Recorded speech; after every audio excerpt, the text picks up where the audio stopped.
Counter current mechanism, यहाँ फिर से हम लोग बात करते हैं, नाम में ही नाम है counter current mechanism. Counter current का मतलब होता है ऑपोजिट साइड से बहने वाला करंट। करंट का मतलब धारा, फ्लो है। जैसे कैसे रिवर करंट, पानी का बहाव जो है उसको लोग वाटर करंट बोलते हैं, बहाव को लोग करंट बोलते हैं। ये करंट दो तरीके से हो सकता है। अगर ऐसा होता कि लूप ऑफ हेनले में भी अगर जो है मटेरियल है वो इस तरह से जाता और इसके अंदर भी मटेरियल इस तरीके से जाता, तो हम लोग बोलते दोनों का ही फ्लो कैसा है, साथ साथ फ्लो है। लेकिन यहाँ पे कैसा फ्लो है, देखिए इधर में तो ऐसे करके जा रहा है और इधर में तो ऐसे करके आ रहा है। ये उल्टा रिवर्स डायरेक्शन में हो रहा है, इसलिए इसको हम लोग बोलते हैं काउंटर करंट मैकेनिज्म बोलते हैं। दो कंपोनेंट होता है काउंटर। अच्छा, होता क्यों है काउंटर करंट मैकेनिज्म, क्या होता है वो तो हम देख रहे हैं। होता इसलिए है काहे कि काउंटर करंट मैकेनिज्म करते करते आपका जो है सोडियम यहाँ से बाहर निकलते रहेगा। आप देखिए ना क्या निकल रहा है यहाँ से सोडियम, यहाँ से डिसेंडिंग से भी सोडियम निकलेगा क्या, नहीं बोले तो एनसीईआरटी में लिखा हुआ है। जबकि असेंडिंग से क्या निकलेगा, सोडियम निकलेगा आपका। सोडियम यहाँ से जैसे ही बाहर निकलेगा, अभी बताओ ये ट्यूब्यूल के बाहर वाला स्पेस को हम लोग क्या बोल सकते हैं, इंटरस्टिशियल स्पेस बोल सकते हैं क्या, नहीं। अरे सेल टिश्यू का जगह हम लोग बोलते हैं interstitial, among the tissue, between the tissue वाला जो जगह होता है। अच्छा, ट्यूब्यूल के बाहर वाले जगह को बोलते हैं इंटरस्टिशियल फ्लूइड या इंटरस्टिशियल स्पेस बोलते हैं। इसमें सोडियम आ गया है आपका। पहले तो देखिए सोडियम ट्यूब्यूल से निकला, इंटरस्टिशियल स्पेस में आया और फिर यहाँ से किसमें चढ़ गया, वासा रेक्टा में चढ़ गया और फिर वासा रेक्टा से वो ट्रेवल करते रह गया। देखिए सोडियम जैसे ही यहाँ से बाहर निकलेगा और आपका इंटरस्टिशियल फ्लूइड के अंदर आ जाएगा, तो इंटरस्टिशियल फ्लूइड के अंदर सोडियम का कंसंट्रेशन ज्यादा, सोडियम का कंसंट्रेशन जैसे ही यहाँ पे इंक्रीज कर जाएगा, साथ में ये पानी भी खींचेगा क्या बाहर।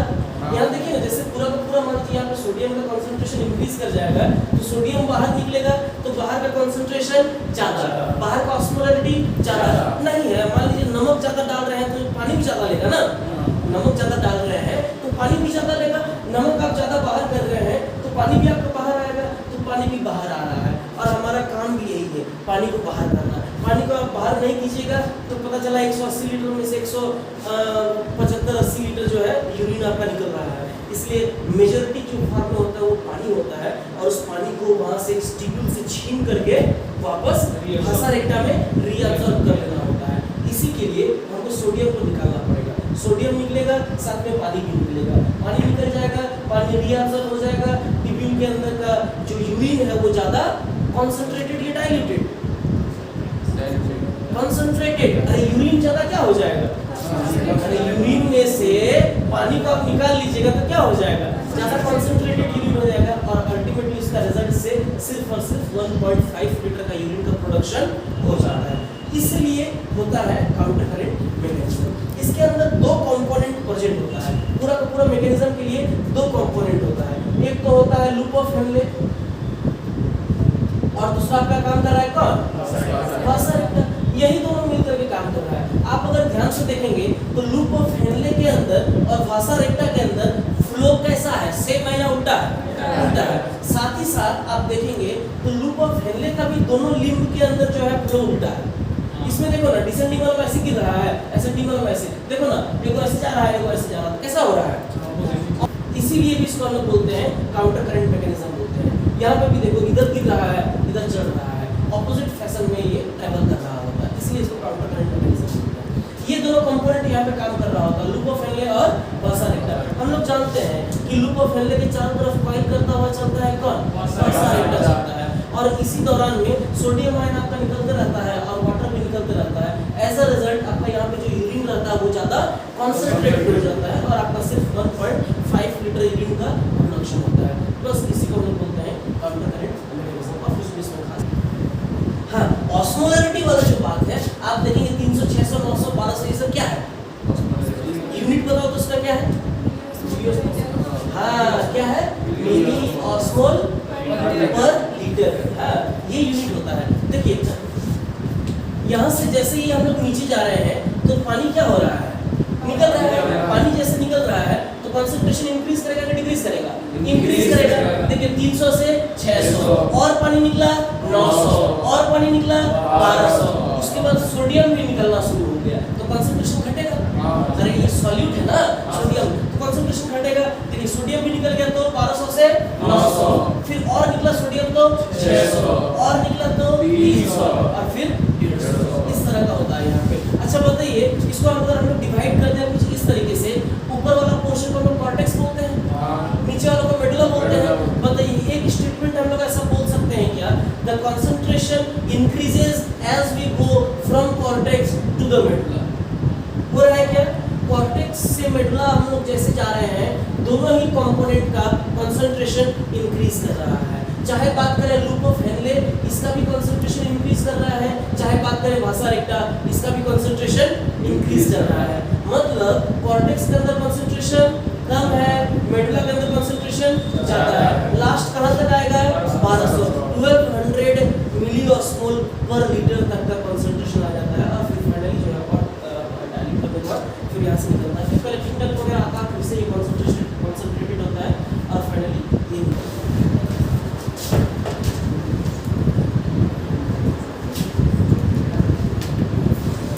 मिक्सचुरेशन का जो प्रोसेस है, मिक्सचुरेशन वर्ड का मतलब होता है टू यूरिनेट।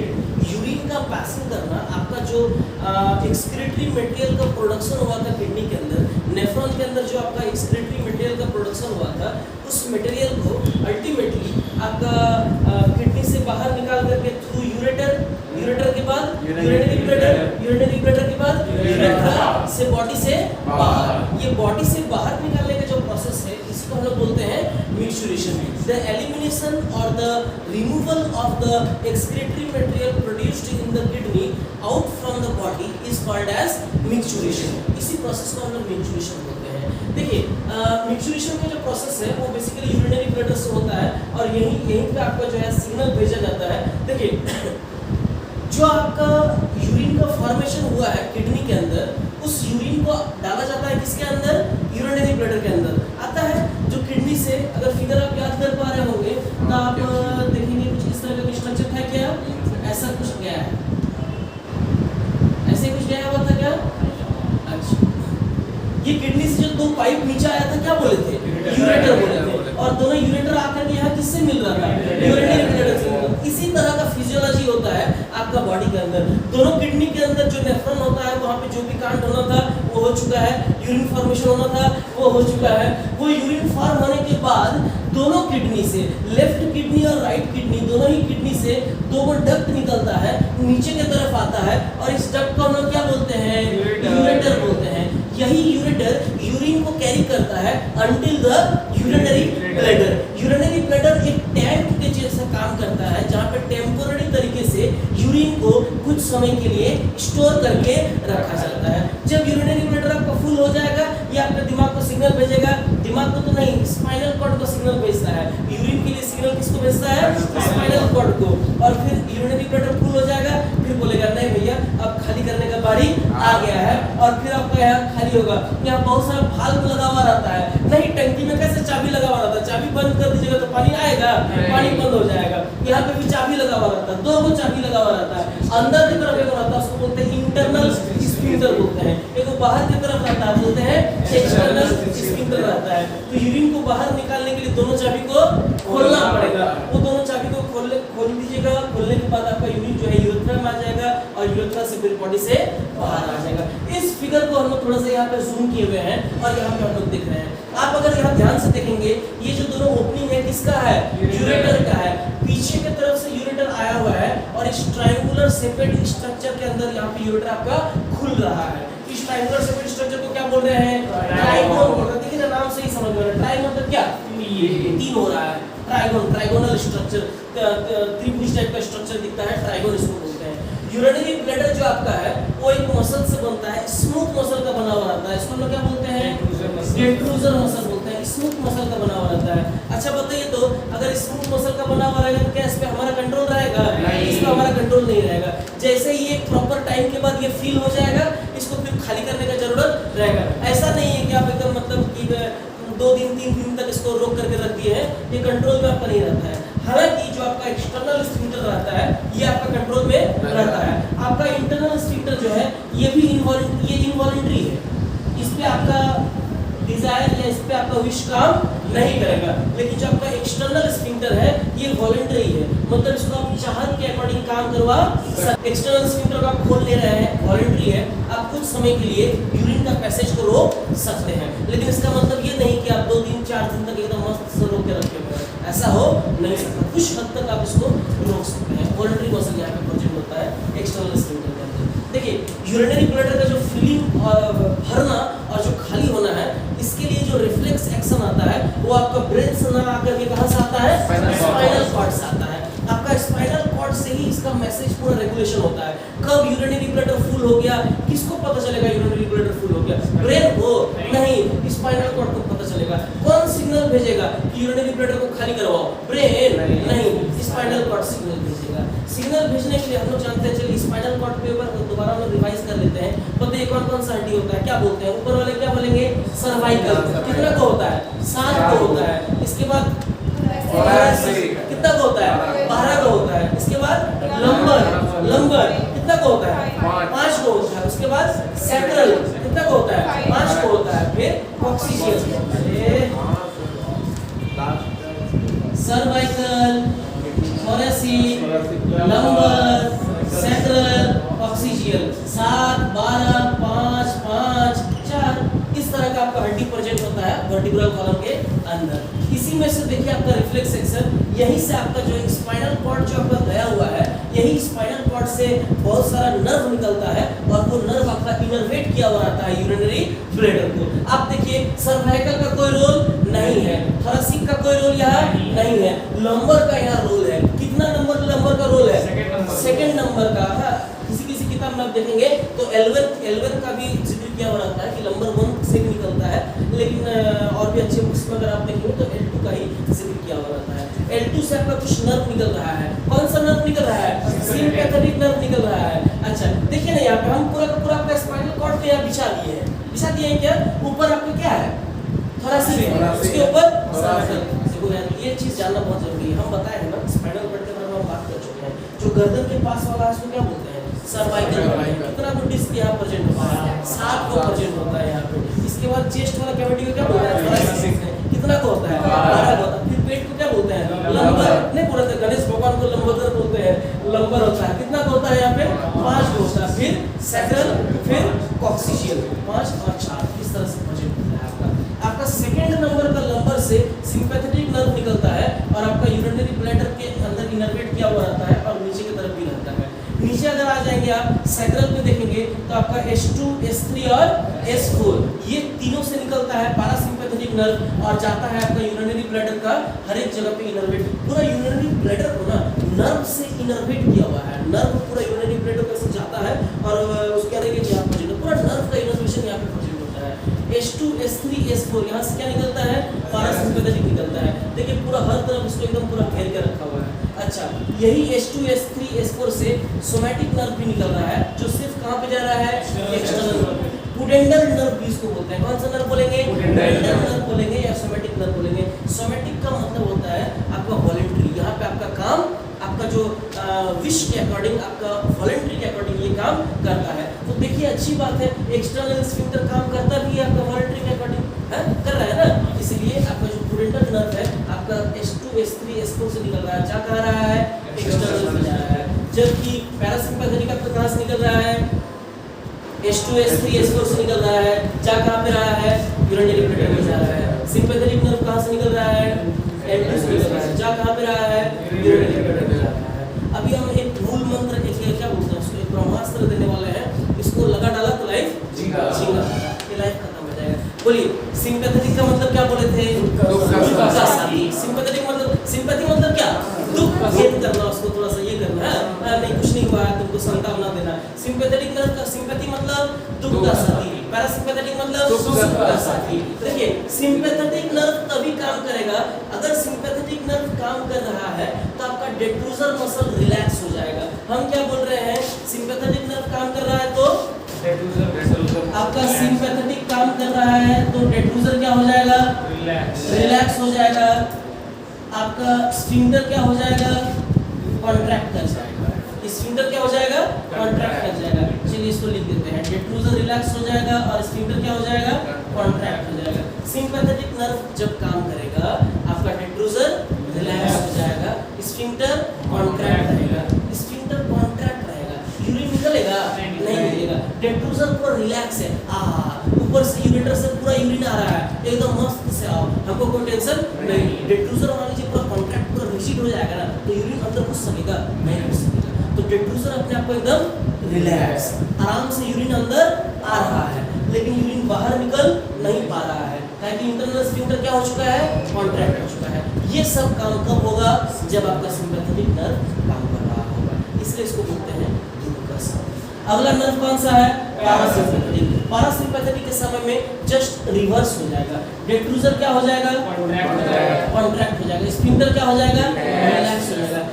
पैरासिम्पैथेटिक जब काम करेगा, मतलब आपका पहले देखिए सिंपैथेटिक काम किया, सिंपैथेटिक काम करने की वजह से क्या हो गया, डेट्रूजर रिलैक्स, स्फिंक्टर कॉन्ट्रैक्ट, जिसके वजह से आपका पूरा यूरिन फीलिंग हो गया। इसीलिए सिंपैथेटिक नर्व को हम लोग बोलते हैं यूरिन फीलिंग नर्व। क्या बोलते हैं, यूरिन फीलिंग नर्व बोलते हैं इसको, यूरिन फीलिंग नर्व इसको हम लोग बोलते हैं। यहाँ पे यूरिन भर रहा है आपका यूरिनरी ब्लैडर के अंदर, अच्छा यूरिन यहाँ पे भर गया, आपका रिफ्लेक्स चालू हो गया कि अभी आपका यूरिन पूरा भर चुका है। जैसे ही यूरिन आपका भर जाएगा तो कौन सा नर्व एक्टिवेट हो जाएगा, पैरासिम्पैथेटिक। ये क्या करेगा, डेट्रूजर को कॉन्ट्रैक्ट करेगा, स्फिंक्टर को रिलैक्स करेगा, तो क्या होगा, यूरिन बाहर निकल जाएगा। और यूरिन देखिए जब प्रेशर आता है ना, जब इसका प्रेशर जब आता है तब एकदम सुख का फीलिंग होता है। उस वक्त आपका बेस्ट फूड भी अगर आपके सामने रख देगा ना, आप बोलिएगा हमको चाहिए नहीं, अभी सब का सब रख दो, अभी हमको जाना है कहाँ, हाँ नेचर्स कॉल में जाना है, उस वक्त में आपको कुछ नहीं, इसलिए सुख का अनुभूति होता है, इसलिए उसको बोलते हैं सुख का साथी। क्या है, पैरासिम्पैथेटिक है, जबकि दुख का साथी सिंपैथेटिक। ये इसके अंदर फीलिंग होता है। पैरासिम्पैथेटिक के अंदर क्या हो जाएगा, नहीं है लेकिन ज़्यादा आप कर भी नहीं सकते, आप एक लिमिट तक कर सकते हैं। 200 ml मान लीजिए यहाँ यूरिन भराएगा, प्रेशर यहाँ पे सिग्नल आ जाएगा कि पैरासिम्पैथेटिक ऑन करो, सुख का साथी का ऑन करो। 200 ml में आप नहीं ऑन किए, आपका 300 ml यूरिन भरा जाएगा, अभी और ज़्यादा ट्रिगर करेगा, जल्दी करो, 400 ml हो जाएगा, 500 ml, फिर तो आपको जाना पड़ेगा ही पड़ेगा। बस ये होता है। लेकिन चलिए इसको फिर से, बहुत इंपॉर्टेंट है, यहाँ से क्वेश्चन आ सकता है। अक्सर कन्फ्यूजन, सबको कन्फ्यूजन होता है, भुला जाता है यहाँ पे, लेकिन हमारा जो ट्रिक है ना, इससे याद रखेंगे ना, जिंदगी भर के लिए नहीं भूलेंगे, ट्रिक के वजह से जिंदगी भर के लिए।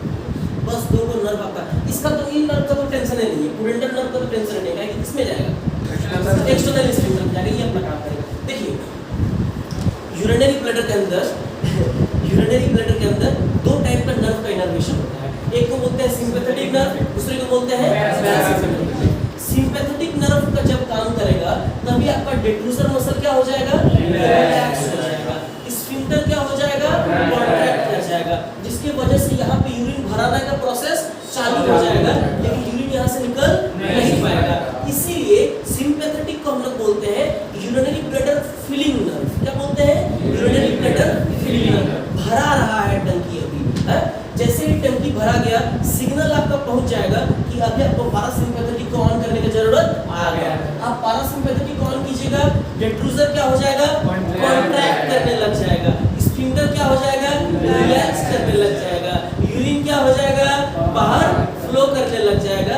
इसलिए इसको बोलते हैं सुख का साथी। बस सिंपैथेटिक, पैरासिम्पैथेटिक। बोलिए सिंपैथेटिक कहाँ से निकलेगा, L2 से निकलेगा, पैरासिम्पैथेटिक कहाँ से निकलेगा, H2 S3 S4 से निकलेगा। अच्छा H2 S3 S4 से पुडेंटल नर्व भी निकलता है, सोमैटिक नर्व ये वॉलंटरी नर्व है, यहाँ कंट्रोल रहता है आपका एक्सटर्नल स्फिंक्टर के ऊपर, कुछ समय के लिए यहाँ पे आप रोक सकते हैं। इसके हाइपरपेनिक घूमिए कुछ नहीं कह सकते हैं, इसमें होता भी है ओल्डरली पीपल में स्फिंक्टर सब काम करना धीरे धीरे कम कर देता है। आप बताइए स्फिंक्टर का आपका नर्व का बातें नहीं, एज के साथ साथ क्या होता है, नर्व क्या होता है, एज के साथ साथ डैमेज होने लग जाता है। यही तो है एजिंग का प्रोसेस, हर आदमी को मरना रहता है। आप डेथ देखिए, डेथ इज इनएविटेबल, मौत को आप रोक नहीं सकते, वो अपने आप आएगा ही आएगा। मौत इसका एक बहुत बड़ा रीजन होता है आपका डिजेनरेशन। आपका पूरा बॉडी ना एज के साथ साथ डिजेनरेट करने लग जाता है, आप उसको रोक नहीं सकते। आपका नेफ्रॉन भी तो डिजेनरेट करता है ना, नेफ्रॉन भी तो आपका डिजेनरेट करता रहता है, 10% डिक्रीज करने लग जाता है, करता है ना, 10% डिक्रीज करने लग जाता है। हर 40 साल के एज के बाद 10% का नेफ्रॉन आपका डिक्रीज करते रहता है। अच्छा उसी तरीके से आपका नर्व वगैरह भी डिजेनरेट करने लग जाता है। अब बताइए नर्व डिजेनरेट कर गया है तो ये सब पहुंच पाएगा यहाँ बढ़िया से, जब नहीं पहुंच पाएगा तो बहुत बार ऐसा होता है ओल्डरली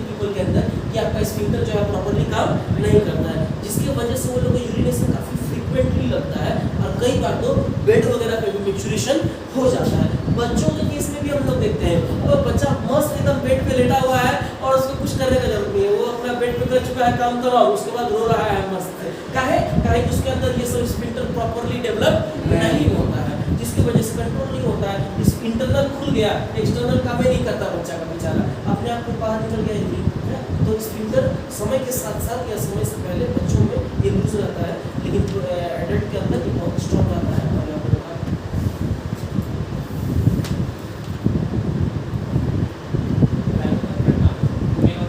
ट्राइगोन चैम्बर है, इसी चैम्बर में आके खुल रहा है, इसी चैम्बर में आकर के खुल रहा है यूरेटर। आपका 25 से 30 सेंटीमीटर लंबा होता है, बड़का स्केल देखे हैं कितना सेंटीमीटर होता है, 30 सेंटीमीटर, उतना लंबा आपका यूरेटर होता है। आपको रियल लाइफ के साथ देख रहा है यूरेटर ढूंढने का नहीं मिलेगा, वो छुपा हुआ है। 30 सेंटीमीटर लंबा होता है आपका यूरेटर, किडनी से आपका यूरेटर जाता है 30 सेंटीमीटर का, आपका चला गया, फिर उसके बाद यूरिनरी ब्लैडर पे देखिए ये यूरेटर का लेंथ बता रहा है कितना होता है, 25 से 30 सेंटीमीटर लेंथ होता है, 25 से 35 सेंटीमीटर लेंथ होता है, और आपका यूरिनरी ब्लैडर पे पहुंच गया। इसके बाद आपका यूरेथ्रा चालू हो जाता है। यूरेथ्रा जो है मेल के अंदर में लंबा होता है, फीमेल के अंदर में कम होता है, यहीं से आपका यूरेथ्रा चालू हो गया। और यहाँ से बोले थे यूरेथ्रा मतलब फ्लो करना, यूरिन को बाहर कर दिया जाता है। और